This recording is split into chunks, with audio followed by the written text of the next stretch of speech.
আসসালামু আলাইকুম রহমতুল্লাহ। দর্শক, আপনারা দেখতে পাচ্ছেন বাংলাদেশ জামাতে ইসলামীর এমপি মনোনীত প্রার্থী যাত্রাবাড়ি 5 আসন থেকে মোহাম্মদ কামাল হোসাইন ভাইয়ের নেতৃত্বে এখন প্রচারণার কাজ শুরু হচ্ছে। আজকের 22 তারিখ। দর্শক, আপনারা জানেন যে তারা নির্বাচন কমিশনের সমস্ত আইন কানুন মেনে তারা আজকের এখানে 10 দলীয় জোটের নেতৃবৃন্দ একসাথে হয়েছেন এবং তারা আজকের এই যে প্রচারণার কাজ শুরু করলেন, আমি আপনাদেরকে এই প্রচারণার কাজ দেখাবো। যতক্ষণ তারা এই প্রচারণার কাজ করবে আমি ততক্ষণ আপনাদেরকে একটু দেখানোর চেষ্টা করবো। দর্শক, আপনারা দেখতে পাচ্ছেন যে তারা অলরেডি প্রচারণার কাজ শুরু করেছে। আমরা একজন আহত জুলাই যোদ্ধাকে দেখতে পাচ্ছি, যে মোহাম্মদ কামাল হোসেন তাকে ধরে সামনের দিকে নিয়ে আসতেছেন, আপনারা দেখতে পাচ্ছেন দর্শক।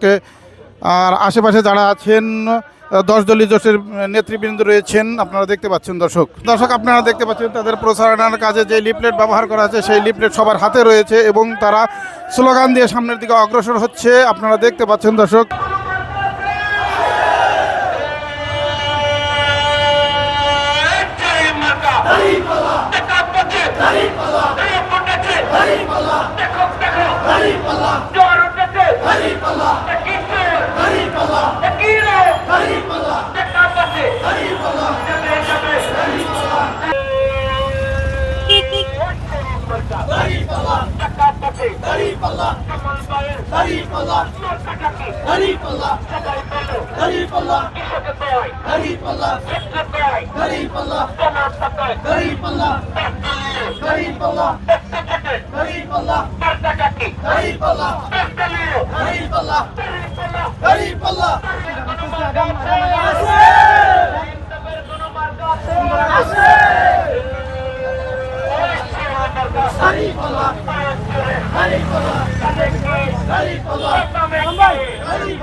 এবং তারা যে কতটুকু তো সুশৃঙ্খলভাবে সামনের দিকে অগ্রসর হচ্ছে, দর্শক আপনারা দেখতে পাচ্ছেন।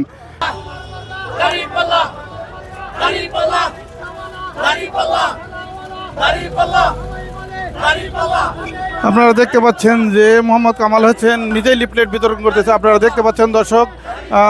বাংলাদেশ জামাত ইসলামীর মনোনীত দাঁড়িপাল্লার এমপি প্রার্থী এবং 10 দলীয় জোটের নেতৃবৃন্দদের নিয়ে আজকের এই 22 তারিখে প্রচারণার কাজ শুরু করেছে দর্শক, এবং জনগণের ব্যাপক সমর্থন পাচ্ছে, আপনারা দেখতে পাচ্ছেন।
প্রিয় দর্শক, আপনারা শুনতে পাচ্ছেন এখানে বলা হচ্ছে 10 দলীয় ঐক্য জোট দাঁড়িপাল্লায় দিবে।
প্রিয় দর্শক, আপনারা দেখতে পাচ্ছেন 10 দলীয় নেতৃবৃন্দ আজকের এই প্রচারণায় তাদের প্রচারণা কার্য পরিচালনা করতেছে। আপনারা দেখতে পাচ্ছেন দর্শক।